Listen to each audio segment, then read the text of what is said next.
블레셋 사람들이 그들의 군대를 모으고 싸우고자 하여 유다에 속한 소고에 모여 소고와 아세가 사이의 에베스담밈에 진침해 사울과 이스라엘 사람들이 모여서 엘라 골짜기에 진치고 블레셋 사람들을 대하여 전열을 벌였으니 블레셋 사람들은 이쪽 산에 섰고 이스라엘은 저쪽 산에 섰고 그 사이에는 골짜기가 있었더라.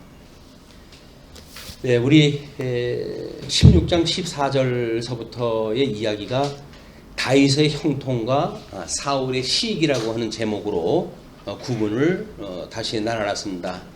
그 중에 14절로 16장 14절로 23절 악신이 덮인 사울이 수금 타는 다윗을 불렀던 장면을 지난 시간에 확인했다 했고요. 오늘은 그 악신이 덮여져 사울의 통치력이 누수가 되어진 그런 상태 속에서 블레셋이 다시 침략을 했다 해오는 이런 그 모습을 우리가 확인하게 됩니다.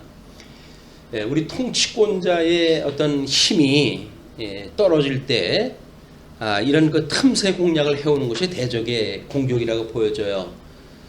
우리 아침에도 우리 예수님과 함께 멍에를 우리가 매게 되면 예수님의 멍에가 워낙 우리가 가볍고 그렇기 때문에 따라가기가 쉬운데도 불구하고 주님을 잃어버리게 되면 마치 내가 혼자 다 지는 것 같이 느껴질 터인데 그때는 바로 사단이 공격을 해오는 겁니다. 힘들지? 어렵지? 그것 봐. 너는 네 신세가 그거밖에 안 되는 거야 라고 우리 공격을 다 해봐요. 끊임없이. 우리 대장 대신 예수님이 내 옆에 계신 것이 믿어지게 되면 까불지 마라. 우리 주님이 나하고 함께 계시거든 라고 하는 위로자 되신 예수님을 만나기 때문에 대적이 우리한테 공격을 갖다 해올 수가 없어요. 근데 그 예수님을 잃어버렸을 때 그걸 우리가 말씀이 기억나지 않을 때 또 왠지 신앙생활에 우리가 좀 거리를 두게 될 때 이런 때는 전부 사단이 우리를 미혹하기 시작을 한 거거든요. 우리 특별히 이제 성화 단계에서도 마찬가지입니다. 예수님을 믿고 우리가 우리 예수님으로 말미암아 이제 의롭다고 칭함을 받았단 말이에요. 칭함을 받고 하나님 양자가 되어졌는데 그 양자 이후에 우리들의 살아가는 삶이 전부 성화의 삶이거든요. 이때 우리 인간은 어쩔 수 없이 성령의 소욕과 육체의 소욕을 가지고 있는 중생인이란 말이에요. 이 중생인이라고 하는 한계가 성령의 소욕을 따라서 살든지 아니면 육체의 소욕을 따라서 살든지 둘 중에 하나의 종으로 살아갈 수밖에 없는 거거든요. 우리가 시험을 당한다고 하는 그 이야기는 전부 육체에 의해서 만들어진 일들이에요. 그래서 이 성화라고 하는 것이 하나님의 은혜로 우리가 이렇게 은혜로 의롭다함을 받았어 라고 하는 믿음의 확신, 이 확신에 의해 가지고 성화의 과정도 여전히 믿음을 가지고 살아가는 것이 성도들의 신앙생활이다. 그런데 구원받은 건 확신이 있다고 그러면서 성화에 우리 주님이 온전한 구원, 우리가 이거를 협의적인 구원이라고 그렇게 성적을 구원하기도 하고 그 이유를 광의적인 구원이라고 이렇게 이야기를 하잖아요. 이 성화라고 하는 건 우리 주님 오신 날까지 견인해서 그 다음에 우리 이 견인하신 하나님이 우리로 하여금 영화롭게 될 때까지 이걸 우리가 붙들고 가신 거기 때문에 이때까지 우리들의 그 믿음 생활이라고 하는 것이 이 육체의 소욕이 우리한테 틈타지 않도록 끊임없이 우리가 성령을 따라가지고 하나님의 뜻을 분별하면서 영적 제사를, 영적 예배를 우리가 드려야 되는 이런 그 성도들의 삶이란 말이에요. 이렇게 해야 사단이 틈틀탐이 없죠. 사단이 틈탄다는 이야기는 끊임없이 하나님을 잊어버리고 내 육체의 생각 여기에 빠져져 있을 때 우리는 시험을 당하게 되어진다. 그래서 끊임없이 우리가 시험에 들게 하지 마시옵고 그리고 우리를 악에서 구원을 갖다 해주세요. 우리 주님이 가르쳐주신 일이 끊임없이 이겁니다. 근데 이거를 여기를 직접적으로 가는 것이 아니라 뭐냐면 우리가 우리의 죄를 사해 준 것처럼 우리의 죄를 사해 주세요. 그러니까는 성도들의 죄를 끊임없이 용서하는 과정을 통해 가지고 하나님 앞에 죄의 사함을 기억나게 하는 이것이 바로 시험에 들게 하지 아니하고 악에서 구원하는 전제입니다. 이게 1만 달란트 탕감받은 우리이기 때문에 100데나리온 빚진 자를 사랑하고 용서하고 그러면서 살아갈 수 있게끔 해주세요. 이것이 우리 사랑이란 말이에요. 사랑. 성도가 예수님이 내가 너희를 사랑한 것처럼 그렇게 이야기를 하죠. 너희도 피차 사랑하라 이렇게 이야기를 해요. 피차 사랑하라. 그냥 피차 사랑이라고 하는 그 이야기는 상대방의 죄를 묻지 않는 겁니다. 죄를 다 용서해 주는 거예요. 왜? 하나님이 우리를 사랑했기 때문에 우리 죄를 덮어주신 거 아니에요. 그럼 우리가 우리 지체를 사랑한다는 이야기는 허물을 드러내는 게 아니에요. 그래서 어떻게 시험에 들 만한 그런 그 일들, 죄의 그런 아픔들을 콕 찔러가지고 우리 정죄하고 이런 그 일들은 사랑하는 사람한테 차마 못할 일이에요. 우리 남녀가 처음에 사랑할 적에는 상대방이 어떻게 생각할까 이런 걸 배려해가지고 전혀 그런 그걸 틈을 안 주잖아요. 근데 조금 좀 시시해지는 마음이 생기게 되면 제법 이제 찔러대요. 사랑한다며 어쩌고 저쩌고 해가지고 상대방을 찔러대는 건 이미 뭐냐면 사랑이 식어간다는 이야기예요. 사랑을 한다고 하면 우리는 다른 사람의 죄를 허물을 드러내지는 않습니다. 허다한 허물을 덮는 거예요. 허물을 덮는 거예요. 그 허물을 덮는다는 이야기는 그렇게 만약에 우리 지체가 그렇게 했으면 그럴 만한 이유가 있겠지.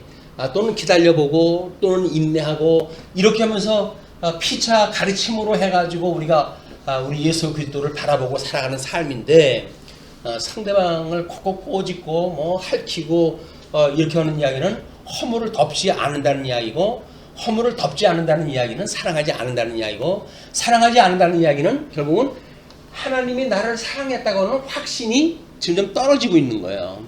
우리는 사랑을 하기 때문에 이게 하나님이 우리를 사랑해 주는 건 아니지만 우리가 하나님이 우리를 사랑했다고 하는 확신이 지체를 사랑하게 하기 때문에 우리 지체를 사랑하는 힘이 떨어지게 되면 우리는 우리 스스로 합리적인 의심을 가져야 돼요. 내가 지금 뭔 생각으로 이렇게 나쁜 생각이 들지? 이런 생각을 가지면 100이면 100 틀림없습니다. 사랑이 이게 틈을 보이는 거예요.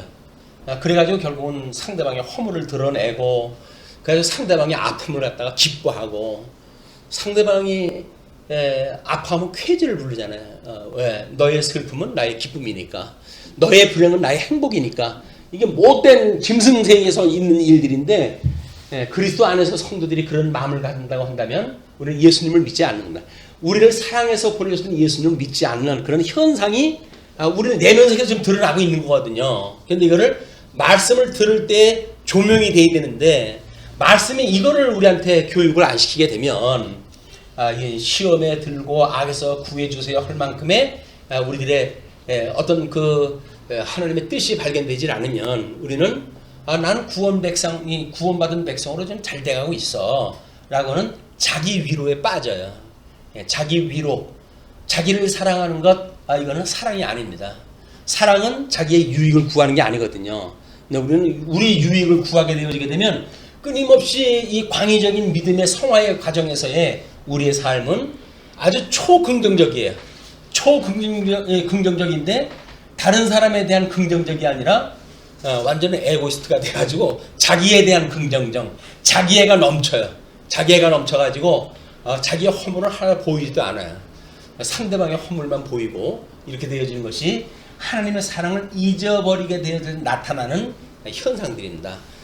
지금 이제 블레셋에 지금 공격이 쳐들어왔다는 이야기는 한마디로 사울 임금이, 이 사울 왕이 하나님께 버리셨어요. 이미 하나님께서는 이 사울을 버리셨는데 아직은 정치적으로 환경적으로는 사울이 지금 왕으로 있을 때거든요.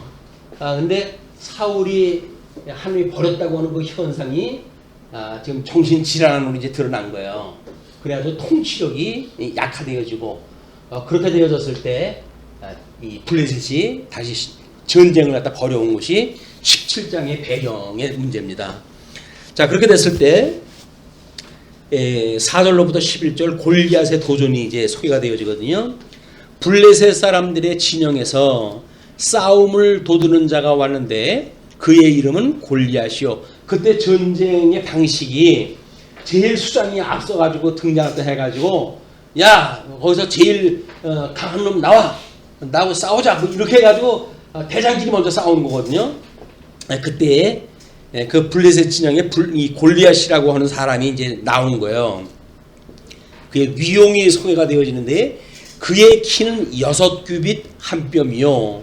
6규빗이면 한 규빗이 45cm인데 이제 그 일반 규빗으로 해가지고는 그러면은 이게 말도 못하게 장신입니다. 거구예요, 거구. 그런 그 거구가 지금 등장했다 해가지고는 머리에는 노투를 썼어요. 그 유럽의 그 전쟁의 그 전사들이 몽고군한테 전멸당한 그 원인이 이런 그 무기의 중량이 커서 그래요. 몽골 그 기마병들은 완전 그냥 화살만 비고 덤벼들었는데 이 사람들은 뭐 화살 막을랴, 창 맞을랴, 칼 막을랴 해가지고 전부 이거 중무장을 하다 했거든요. 그때 뭐 거의 뭐 몇십 킬로가 된답니다. 그게 그걸 입고 싸우려니까 이게 제대로 싸울 수가 없잖아요. 그래서 이제 그게 전멸되어졌는데 지금 이때 당시에 적어도 노투를 쓰고 몸에는 비늘 갑옷을 입었으니 그 갑옷의 무게가 놋 5,000세겔이며 그의 다리에는 놋 각반을 쳤고 어깨 사이에는 놋 단창을 메었으니 그 창자루는 배틀채 같고 창날은 철 600세겔이며 방패 든 자가 앞서 행하더라. 그의 대적들이 봤을 때 기를 누르는 이런 정도의 거구에다가 중무장을 한다 했어요. 한마디로 틈이 없어요. 무장을 한다 했는데 그 틈이 없어요. 그런데 그가 서서 이스라엘 군대를 향하여 외쳐 이르되 너희가 어찌하여 나와서 전열을 벌였느냐? 나는 블레셋 사람이 아니며 너희는 사울의 신복이 아니냐? 너희는 한 사람을 택하여 내게로 내려보내라. 그가 나와 싸워서 나를 죽이면 우리가 너희의 종이 되겠고 만일 내가 이겨 그를 죽이면 너희가 우리의 종이 되어 우리를 섬길 것이니라. 우리가 예수님을 대장으로 섬긴다고 하는 것은 그만큼 우리한테 너무나 위로가 되어지는 일이에요. 왜? 사망 권세의 이 권세의 머리를 쳐가지고 이걸 진멸하시고 사망 권세를 이기시고 부활하신 분 안에 이분이 우리 주님이 이 부활이라고 하는 부활의 첫 열매가 됐다는 이야기는 적어도 사망 권세를 이기시고 승리했던 표적입니다. 이게 예수님이 그 예수님이 우리의 대장이 되시는 거예요. 그런다고 했을 때 우리가 여기서 성령의 소욕을 이끌림을 받느냐 육체의 소욕을 이끌림을 받느냐라고 하는 이야기인데 우리 대장 되신 예수님이 우리의 모든 만사를 주관하시는 그런 대주제가 되시는 분이라고 믿어지게 되면 우리는 이 세상을 살아가면서 사실은 세상이 감당할 수 없는 믿음을 가지고 살아갈 수가 있는 거예요. 그런데 문제는 이 육체가 연약해가지고 그런 게 그렇게 보이지 않는 거예요. 이 현실 해석, 이 현실적인 해석이 이것이 너무 세속적이라는 거예요. 세속적.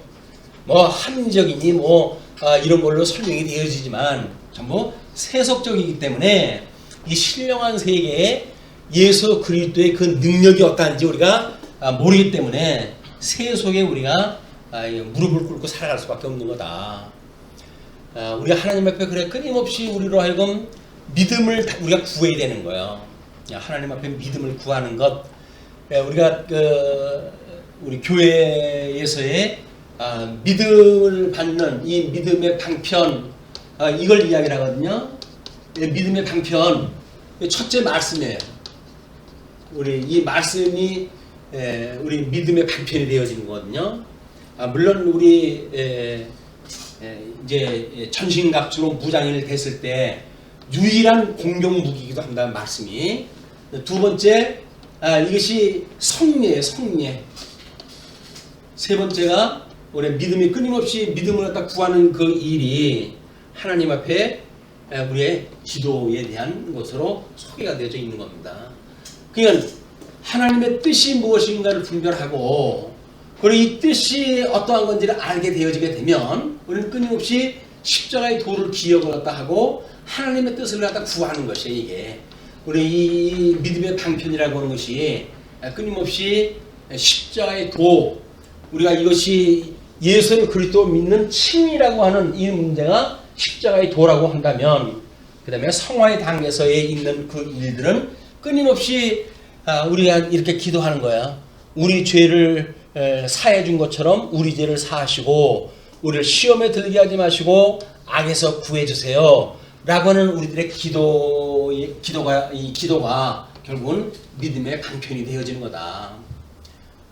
성도들이 우리 기도를 자꾸 뭘 달라고 하는 물질적인 기도에 빠져버리잖아요. 이게 이 세속적 기도, 뭘 자꾸 달라고 하는 것. 하나님께서 우리들의 이 신령한 세계, 거듭나고 중생한 우리 새로운 피조물, 이 새로운 피조물로 살아가는 그 세계는 이것이 현물적인 세상을 살아가는 게 아니에요. 믿음을 가지고 우리 살아가게 되어지는 일이기 때문에 끊임없이 우리가 신령한 이 영적 예배를 갖다 드리면서 우리가 살아갈 일이다. 그래서 우리 웨스트민스터 신앙 고백의 제일 첫 번째가 뭐냐면 우리 인간들의 사람의 근본된 목적이 무엇이냐 이렇게 이야기하잖아요. 이때 하나님 경외, 이런 만사를 섭리하시는 이 하나님을 경외하고 그리고 이분만으로 여기서 즐거워하는 거예요. 즐거워하는 것. 왜? 이분을 경외하는 일이니까 하나님이 어떤 분인가를 마음껏 경외하다 하고, 그렇기 때문에 그래서 세상이 감당할 수 없는 즐거움, 가난해도 즐거워하고 부자가 돼도 즐거워하고 약해도 즐거워하고 강해도 즐거워하고 실패해도 즐거워하고 성공해도 즐거워하고. 왜? 하나님의 뜻대로 되어져 가니까. 하나님이 지금 정하신 뜻이 있어가지고 우리가 해간단 말이에요. 그게 믿어지게 되면 우리는 과정적인 데에서 어떤 실수를 그렇게 힘들어할 필요가 없는 거죠. 왜? 하나님께는 좋으신 때가 있고 또는 좋으신 방법이 있고 하나님의 생각이 우리 생각하고 다르거든요. 우리 생각대로 안 됐다고 한다면 하나님 제 생각이 짧았나 봐요. 이렇게 생각을 갖다 해야 되는데 하나님 어째 그런데요? 라고 이제 하나님을 우리는 공격을 갖다 해야 되거든요. 이게 우리 미련한 그 인생들이 가지고 있는 생각이다. 내 생각대로 안 되면 실패라고 그러는데 그렇지는 않습니다. 내 생각대로 안 된다고 한다면 하나님 제 생각이 미처 모자랐죠? 하나님 그 뜻이 무엇인지 제가 알기를 원합니다. 라고 기도를 또 하게 되면 그렇지? 그럼 내가 더 좋은 걸 준비했다 했기 때문에 그런 거야. 라고는 응답을 받아요. 그게 우리가 소망을 가지고 인내할 수 있는 힘이 만들어지는 겁니다. 아니 하나님이 당신의 독생자까지 십자가에 못 박아 죽일 만큼 우리를 사랑하신다고 그러는데, 근데 살아가는 우리 이 광의적인 믿음, 성화의 과정 중에 실수라고 하는 것이 그냥 주시는 게 아니잖아요. 이건 분명히 하나님의 뜻을 깨닫고 하나님을 영화롭게 하는 걸 훈련시키기 위한 과정이란 말이에요. 훈련시키기 위한 과정. 그러니까 이 훈련의 과정은 우리 군대 들어가도 6주 훈련을 받거든요. 기본 훈련으로. 근데 우리 6주 훈련 받으면 훈련이 다 끝난 것 같잖아요. 근데 그렇지는 않아요. 그냥 기본교육. 여기서 받는 기본교육에 치군이로 받는 이 기본교육. 나머지는 군대 생활 들어가도 1등병 달고서부터 진짜 훈련이 시작되는 거예요. 이게 실무에 들어가가지고 끊임없이 우리가 훈련을 받게 되어지는 거다. 그냥 우리 이 군대에서 그 캐치프레이즈가 있어요. 우리 훈련 시에 흘리는 땀 한 방울은 전쟁 시에 피 한 방울을 대신한다. 이렇게 되어져 있는 거거든요. 그렇다고 한다면 이 훈련 받을 때 이거 진짜 전쟁이라고 생각을 하고 임해야 되는데, 기본 훈련 다 받았겠다. 그 다음에 주어지는 일을 대충 하면은까지 시간은 가고, 아무리 내가 농땡이를 쳐도 국방부 시계는 돌아간다. 이렇게 해가지고 제대를 바라보고 사는 사람들이 있어요. 그것이 세상 말로 바꾸면 뭐예요? 이거 이제 구원받았는데 대충 살아가도 우리 하나님께서 죽을 때까지 우리를 그냥 하나님 나라에 데려가실 거다. 이거 생각하는 거야. 근데 그렇지 않다. 우리 오전에 공부를 했지만 그 안식에 히브리서 기자가 그렇게 이야기합니다. 만약에 여호수아의 안식이 충족된 거라고 한다면 다른 안식에 대해서 말할 필요가 없는데 왜 성경은 다른 안식을 말하냐면 여호수아에 의해서 가나안 땅은 들어가죠. 그래도 마치 안식을 얻은 것처럼 생각이 들어요. 그러나 그 이스라엘 국가를 보게 되면 창건, 분국, 유수, 회복 이 과정을 통해 가지고 전 민족이 바벨론의 포로로 끌려가는 엄청난 고난을 당할 수밖에 없거든요. 그럼에도 불구하고 하나님께서는 회복을 준비하다 해놨기 때문에 우리가 소망 중에 우리가 하나님 기도하고 살아가게 되어진 거다. 그것이 예수 그리스도의 부활에서 꽃이 피는 겁니다. 이게 부활 되신 예수님, 우리 주님께서 그렇게 말씀을 하시잖아요. 주님, 저희들하고 늘 좀 거쳐 있으면 안 돼요. 라고 그랬더니 내가 너희들하고 함께 있는 것보다 내가 너희들을 떠나는 것이 너희들한테 더 유익해. 왜냐면 내가 떠나게 되면 내가 성령을 보내줄 거거든. 성령이 너희들하고 영원히 함께 할 거야. 하나님의 영이 우리하고 함께 한다는 거예요. 성령이 우리하고 함께 한다는 거예요. 그러니까는 지금은 우리 주님은 부활 승천해가지고 하나님 보좌 우편에 계시지만 우리 주님께서 보냈던 성령은 여전히 우리와 더불어서 하나님이 어떠한 분인가 이 뜻을 분별하게 하고 그 다음에 깨닫게 하시고 이 훈련을 강화해가지고 우리 믿음을 성장하게 하시고 이 과정을 해가신단 말이에요.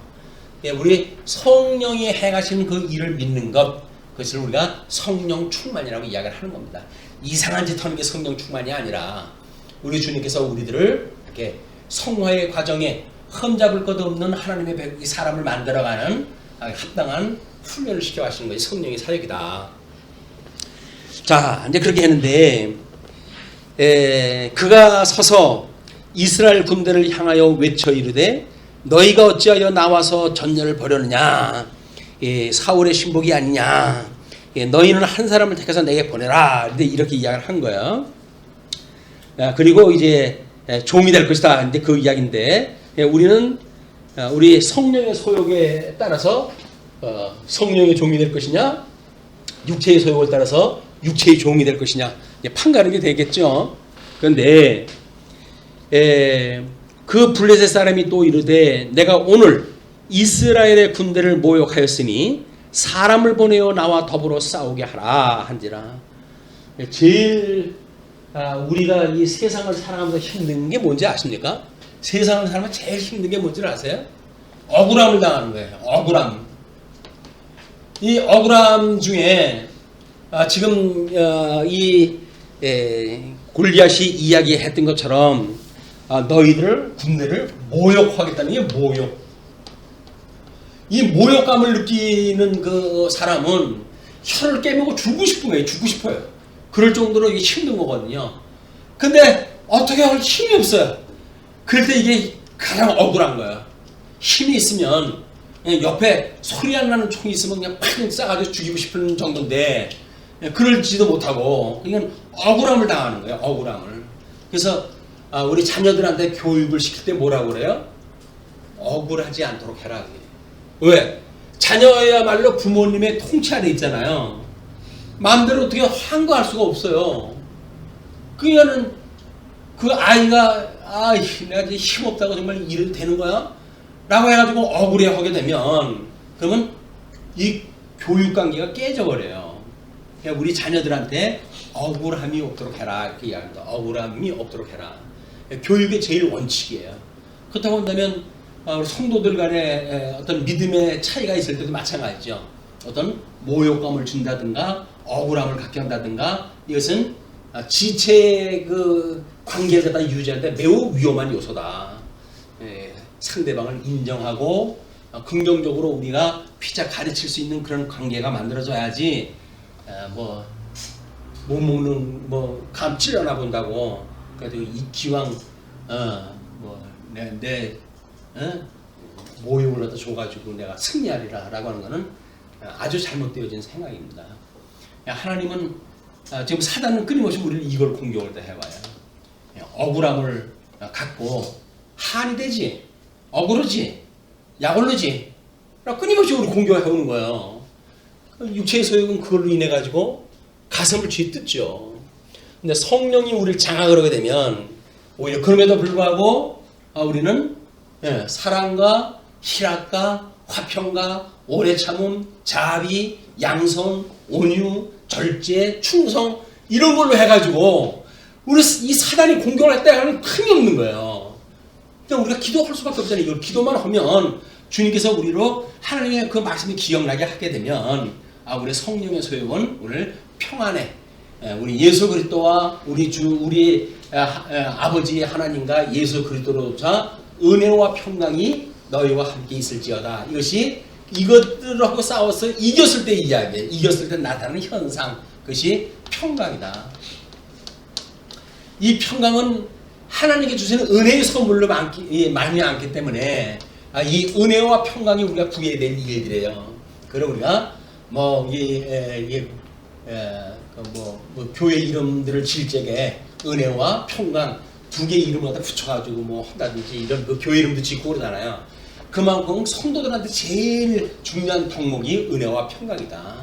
하나님께서 우리가 거둬주신 믿음을 가지고 심령의 평강을 누리는 것만큼 행복한 것이 없어요. 성도들의 삶이 골리앗과 싸워서 이겼을 때 나타나는 승리의 그런 그 모습이 우리의 그런 기쁨이라고 보여집니다. 물론 이거는 장차 오실 예수 그리스도의 승리에 대한 이야기를 보여주는 그림이에요. 자, 그러니까 사울과 온 이스라엘이 블레셋 사람의 이 말을 듣고 놀라 크게 두려워하니라. 두려움, 공포, 이게 전부 이 육체의 소리가 나타나는 거예요. 공포, 두려움, 이게 전부 육체의 소리로 나타나는 현상들이거든요. 이제 그 12절로부터 장면이 바뀌어가지고 지금 형을 방문한 다윗의 붕괴가 소개가 되어져요. 다윗은 유다 베들레헴 에브라 사람 이세라 하는 사람의 아들이었는데 이세는 사울 당시 사람 중에 나이가 많아 늙은 사람으로서 8 아들이 있는 중 그 장성한 세 아들은 사울을 따라 싸움에 나갔으니 싸움에 나간 세 아들의 이름은 장자 엘리압이요 그 다음은 아비나답이요 셋째는 삼마며 다윗은 막내라. 장성한 세 사람은 사울을 따랐고 다윗은 사울에게로 왕래하며 베들레헴에서 그의 아버지의 양을 칠 때에 그 블레셋 사람이 40일을 조속으로 나와서 몸을 나타내었더라. 사람이 이 모욕감을 갖다 느끼는데 잠시 지나가는 것도 괴로울 거 아니겠어요? 이거를 40일 충만한 숫자가 차도록 그냥 반복해가지고 이야기를 하는 거야. 이거를 우리 옛날에는 38선을 중심으로 해가지고 학생들 틀어가지고 비방을 갖다 하고 이제 그러고 그랬거든요. 남한에서는 북한 비방하고 북한에서는 남한 비방하고 비방이라는 건 모욕감을 주는 거야. 그런데 작전을 바꿔가지고 이제 이 한국 쪽에서는 이쪽에서 이북 애들이 좋아하는 유행가를 틀어주고 그랬어요. 그래가지고 유행가를 기다리고 이제 그러기도 했다고 하는 일설이 있습니다. 작전을 바꿨어요. 모욕을 하다 주는 거로부터 부럽게 만드는 남한의 그 군대들이 부럽게 느껴지는. 옛날에는 시계가 귀하고 그러니까 일부러 시계를 갖다 보여주고 자랑을 했다고 그랬어요. 너희는 이런 것도 없지? 우리는 이런 것도 있어? 자랑한다고. 우리 보이니까 지피하고 남한 지피하고 보여요. 그래가지고 자랑도 하고 이렇게 이제 했던 그 일들이 있어요. 우리가 모욕감을 갖다 주고 우리가 스스로 높여가지고 상대방을 기를 죽게 만들고 하는 것이 이 전략의 그런 그 일종이었습니다. 지금도 사단이 우리를 갖다 공격하다 해올 거예요. 어떻게? 부럽게 만들어요. 돈 많은 사람 보면 좋겠다. 여행 가는 사람 보면 좋겠다. 나는 돈 없어 여행도 못 가는데. 우리 생각 하나만 바꾸면 달라지죠? 나 일본 여행 가려고 하는데 안 가! 라고 마음먹으면 어떻게 돼요? 그러니까 우리는 대한민국에 충성하는 국민이 돼버리고 말아요. 왜? 우리나라를 갖다가 너희들 그런 거 가지고 공격을 또 해와 일본 안 가. 라고 우리의 마음만 돌려보게 되면 아유 쟤네들은 일본 저기 관광도 가는데 난 못 가는데 쟤네들 부럽당 우리들이 부러운 게 없어져 버리는 거야 이제. 이게 마음먹기 달린 겁니다. 마음먹기에 하나님이 우리들을 극진히 사랑을 갖다 해서 우리가 그 하나님을 경외하고 그분만으로 즐거워하는 믿음이 만들어지게 되면 여타의 그런 문제를 가지고 부러워할 이유가 없어요. 그것이 예수 그리스도 한 번만으로 우리가 일체의 비결을 배웠다고는 사도 바울의 고백이에요. 일체의 비결, 세상을 살아가는데 일체의 비결, 모든 비결, 사회적인 영역, 경제적인 영역, 정치적인 영역, 모든 영역으로부터 우리가 일체의 비결이 있는데 그것이 예수 그리스도를 아는 지식이에요. 저분 한 번이면 부여하기 짝이 없고, 저분 한 번이면 존귀하기가 이루 말할 수가 없고, 저분 한 번이면 뭐 세상에 우리 대주제가 되시는 분인데 이분하고 우리하고 한 몸이라는 거 아닙니까? 우리가 그분의 몸으로 지금 살아가고 있는 거 아니에요? 근데 우리 자존심도 없지 여기서 사단이 흔들어대는 거에다 이리 기우 저리 기우 그러니까 그렇게 내가 되겠어 이 시장이. 우리가 어떤 사람들인데 마귀가 흔들어대는 거에 우리가 기우기우거리고 살아가냐고요. 아니다. 우리 주님만 알게 되면 사탄아 물러가라 우리의 일가를 할 수가 있지. 그거에 우리가 휘둘리질 않아요. 휘둘린다는 이야기는 저 주님이 안 보인다는 거야. 우리 멍해를 거친 미국하는 주님이 안 보인다는 거야. 이게 안타까움입니다. 야 정신 차려. 내가 네 옆에 있잖아. 우리 집에 우리 투도 치실 거예요. 같이 멍해를 미고 가면서 주님이 야 정신 차려. 지금 내가 너하고 같이 가고 있잖아. 근데 아무것도 주님 안 보여요. 왜 이렇게 깜깜합니까? 어디로 가야 되는 겁니까? 뭐 해가지고 이 유리 방황한다고 한다면 옆에 가는 주님께서 우리를 갖다 강제로 끌고 이 길을 가셔요. 그걸 아무것도 모르고 끌려가는 것이 아니라 깨달아가면서 하나님의 이 존귀함을 깨달아가고 그분의 영광 돌리고 즐거우면서 따라가는 적극적 신앙생활이 필요한 거예요. 이게 하나님이 다 하는데 뭐 우리가 뭘 적극적으로 해야 됩니까? 근데 그렇지 않아요. 즐거워하고 하나님을 경외하고 라고는 신앙생활은 적극적으로 이렇게 하는 것이 행복하게 신앙생활 할 수가 있는 거 아니에요. 마지못해 가게 되면 끌려가는 거니까 뭐 창세전에 우리가 구원받기로 예정되어 있으면 하나님 나라 가겠죠. 그런데 성화의 가정 중에 그 기쁘고 즐거운 걸 하나도 못 배웠어.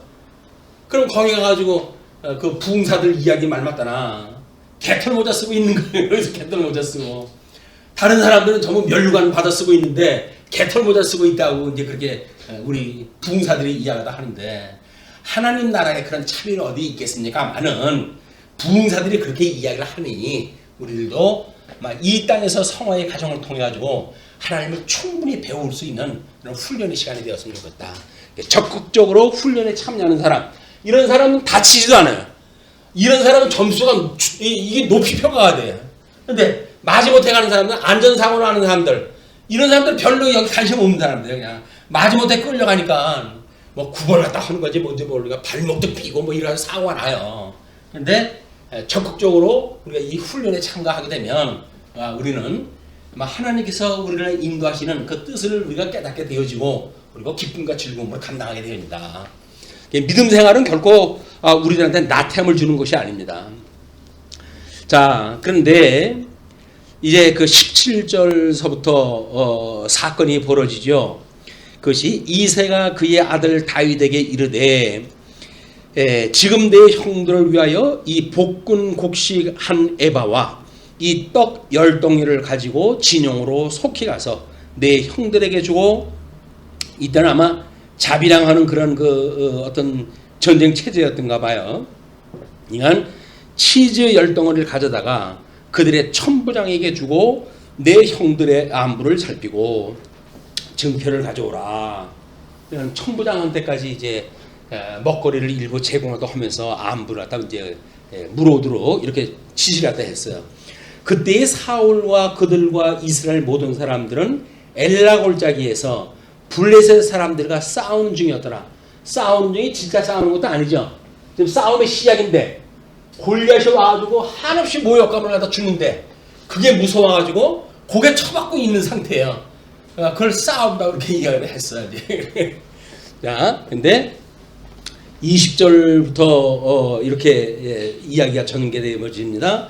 다윗이 아침에 일찍이 일어나서 양 지키는 자들에게 맡기고 이새가 명령한 대로 가지고 가서 진영에 이른즉 마침 군대가 전장에 나와서 싸우려고 고함치며 이스라엘과 블레셋 사람들이 전열을 벌이고 양군이 서로 대치하였더라.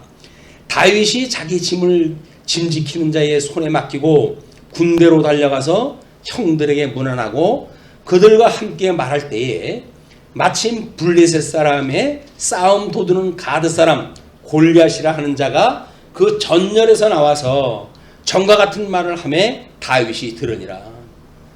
다윗이 그 얘기를 들었어요.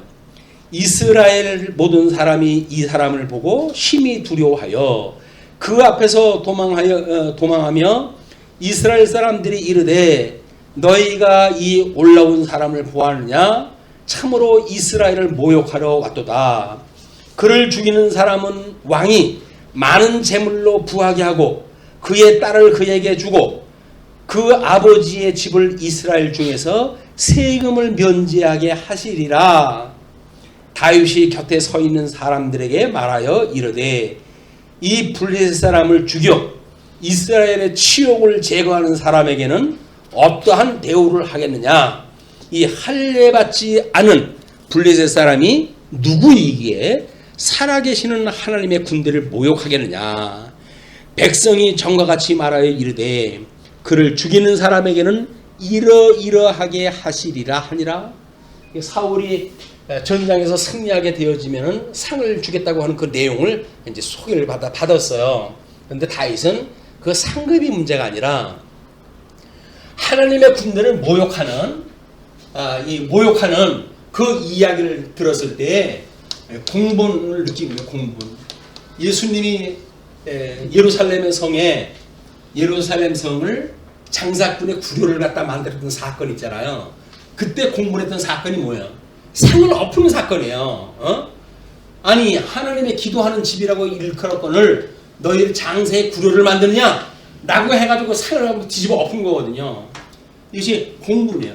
하나님이 싫어하는 걸 나도 싫어하는 것, 하나님이 좋아하는 걸 나도 좋아하는 것, 이것이 영적 예배 하나님의 뜻이란 거야. 뜻. 하나님이 싫어하는 걸 나도 싫어해야 악이라고 한다면 악이라고 하는 모양도 담고 싶지가 않아 라고 생각할 때 해야 되는데 하나님이 싫어하는 걸 골라가면서 해.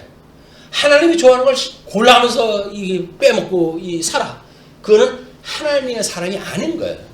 우리가 하나님의 뜻을 분별한다는 이야기는 끊임없이 하나님이 무엇을 좋아하시는가, 우리 끊임없이 선악에 대한 문제 아닙니까? 이 선악에 대한 문제가 하나님이 좋아하시는 것은 나도 좋아하고 하나님이 싫어하는 건 나도 싫어하고 라고 해야 선악을 아는 하나님의 그런 그 뜻에 부합한 신앙을 하는데 자기 주관적으로 선악이 있어가지고 하나님의 선악하고 다르게 되면 영어는 갈등을 가지고 살아가는 사람들이란 말이에요. 하나님과 원수되어진 사람들, 이런 사람들은 하나님의 생각하고 정반대로 돌아가니까 어떻게 하나님의 뜻하고 일치된 생각을 가지고 있을까? 이것이 우리 아버지의 뜻이 하늘에서 이루어진 것처럼 이 땅에서도 이루어지게 해주세요 라고 하는 것이 뜻을 구하는 거예요. 뜻이 어떻게 우리 하나님을 영원토록 경륜을 하고 찬송하고 그리고 즐거워할 것인가 라고 하는 걸 포커스를 맞추고 삶을 우리가 생각할 때 해가는 것이다. 자, 이제 그렇게 이제 그 골리앗에 의해 가지고 그 공분을 갖다 느꼈는데 어떤 사람이 다윗이 한 말을 듣고 그것을 사울에게 전하였으므로 사울이 다윗을 부른지라. 어떤 꼬맹이가 와가지고 이게 하나님의 군대를 모욕하느냐라고 해가지고 공분을 합디다라고 했더니 데려와라. 다윗이 사울에게 말하되 그로 말미암아 사람이 낙담하지 말 것이라. 주의 종이 가서 저 블레셋 사람과 싸우리다 하니 사울이 다윗에게 이르되 내가 가서 저 블레셋 사람과 싸울 수 없으리니 너는 소년이요 그는 어려서부터 용사임이니라. 우리 사울이 하는 것이 지극히 세속적이죠. 보니까는 넌 게임이 안 돼. 게임이 안 돼. 그런데 다윗이 사울에게 말하되 주의 종이 아버지의 양을 지킬 때에 사자나 곰이 와서 양떼에서 새끼를 물어가면 내가 따라가서 그것을 치고 그 입에서 새끼를 건져내었고 그것이 일어나 나를 해하고자 하면 내가 그 수용을 잡고 그것을 쳐 죽였나이다. 양치할 때 경험담을 이야기하다 하는 거예요. 골리앗이 덩치가 크다는 이야기는 뭡니까? 짐승 세계에서는 이 짐승 권세가는 짐승 세계에서는 싸움에 유리한 체력을 가지고 있는지 모르죠. 그러니까는 다니엘서에서 나오는 우리 그 짐승들의 신상에 대한 소개가 만들어지지 않습니까?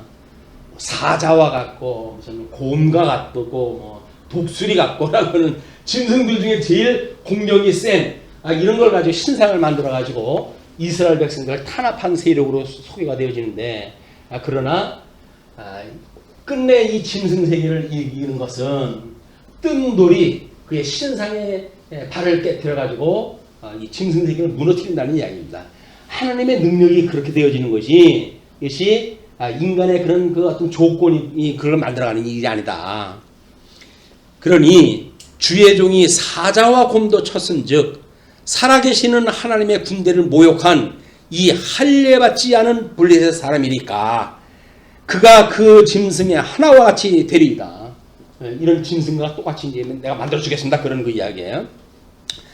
자, 그러면서 이제 37절 또 다윗이 이르되 여호와께서 나를 사자의 발톱과 곰의 발톱에서 건져내셨은즉 나를 이 블레셋 사람의 손에서도 건져내시리이다.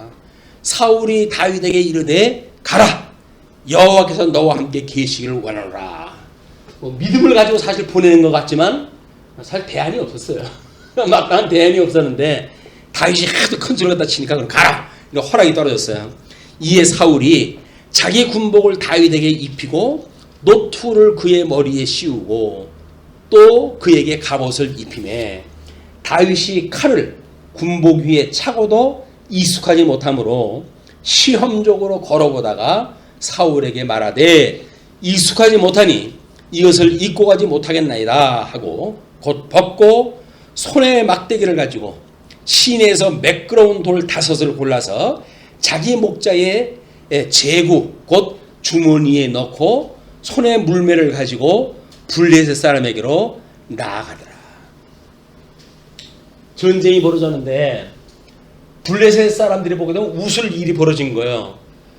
자기네 이 골리앗은 엄청난 거군데도 불구하고 적군에서 온 거는 소년이 하나가 나오는데 이쪽에 그 골리앗은 인내 군장을 갖다 뿌렸잖아요. 근데 물맷돌을 하나 막대기 하나 가지고 나온 거예요. 지금 이제 사건이 그렇게 보여졌어요.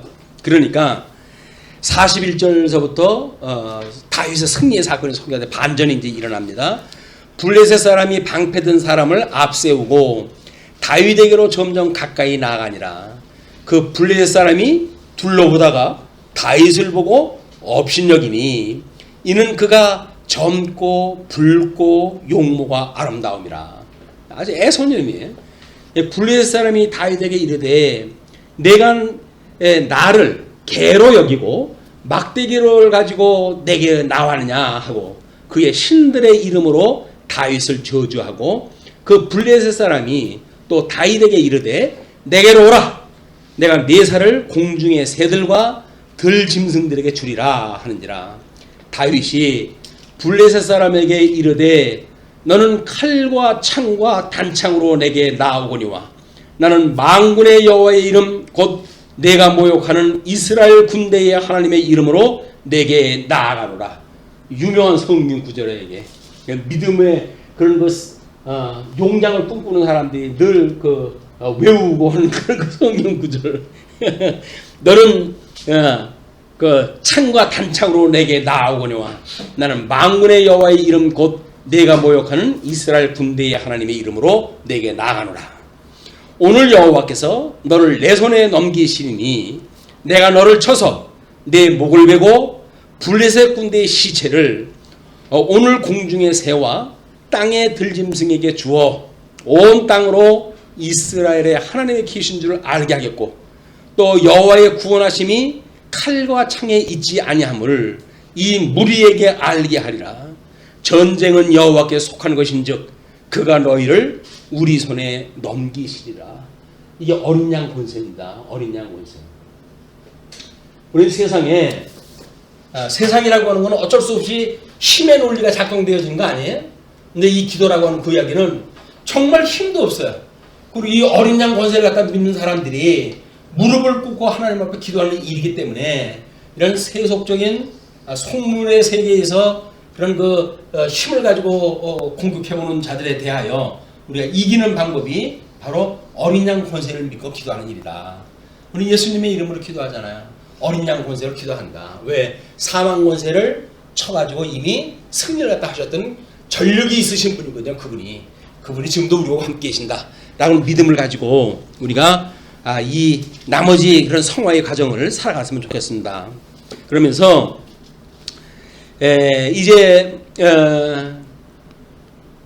블레셋 사람이 일어나 다윗에게로 마주 가까이 올 때에 다윗이 블레셋 사람을 향하여 빨리 달리며 군장이 가벼우니까 꼭 몽고 군대가 유럽 군대가 다 치듯이 완전히 손을 주머니에 넣어 돌을 가지고 물매로 던져 블레셋 사람의 이마를 치매 돌이 그의 이마에 박히니 땅에 엎드러지니라. 두 방이 필요 없어요. 흠이 없던 그 블레셋의 이 무장을 바로 물맷돌이라고 하는 신무기를 통해 가지고 제압을 갖다 해버리게 됩니다. 자, 50절로부터 이제 다윗이 같이 물매와 돌로 블레셋 사람을 이기고 그를 쳐 죽였으나 자기 손에는 칼이 없었더라. 다윗이 달려가서 블레셋 사람을 밟고 최종 승리는 그의 목을 밟는 일이거든요.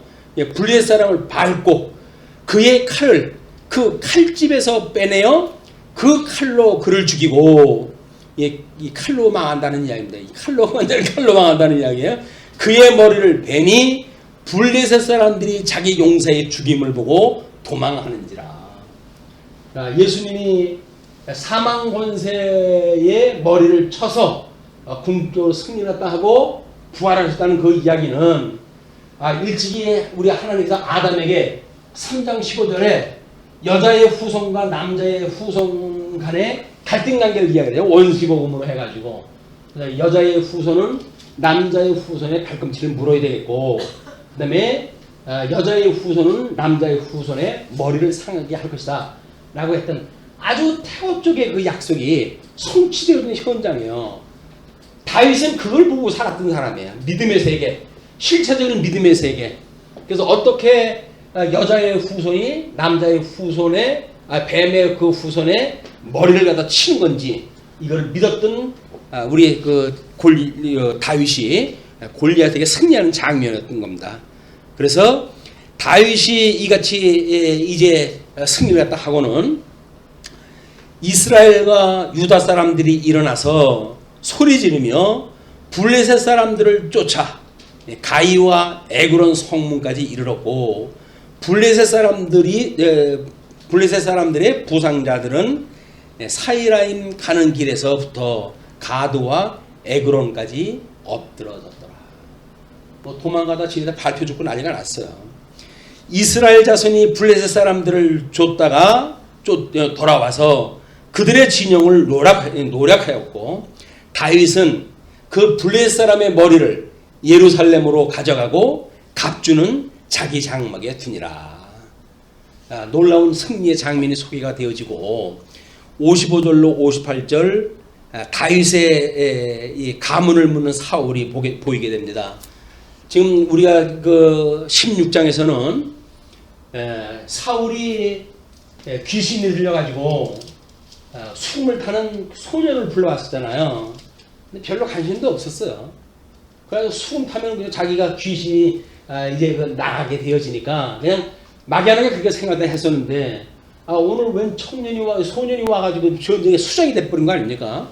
그러니까 사울은 다윗이 블레셋 사람을 향하여 나아감을 보고 군사령관 아브넬에게 묻되 아브넬아 이 소년이 누구의 아들이냐? 관심을 갖고 족보를 캐기 시작을 하죠.